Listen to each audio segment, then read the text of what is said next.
you. I wanted to ask you specifically about what you make of Trump's gains with Hispanic voters kind of across the board. What do you think Democrats need to do to kind of shore up your messaging strategy and get back some of those voters that move to the right?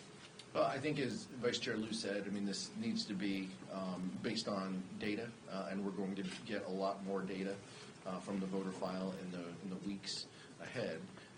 So I don't want to have broad generalizations of any group or geographic or otherwise without that data in front of me. But I think it's very clear to us that for people with two jobs, the economy is gas and groceries and rent.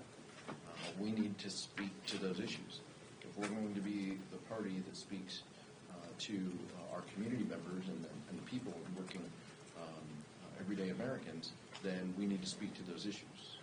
And to the extent that they haven't felt that, we need to do better. And that's on us to communicate.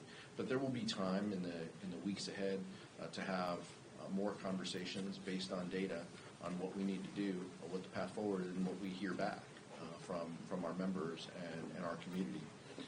But talking about those kitchen table issues is going to be very high on the list. We can and we will continue to do that.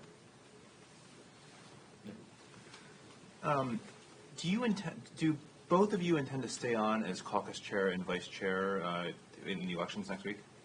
Well, we're still counting ballots in California. I think the leadership team will make decisions on which spots we're running for. Once we have a little bit more clarity, we'll take our cues based on what Leader Jeffries runs for. But those of you who wanted me to move on from this role and didn't want to see me every week, you may be surprised by what the future holds. But we'll have more to say about that in the coming days.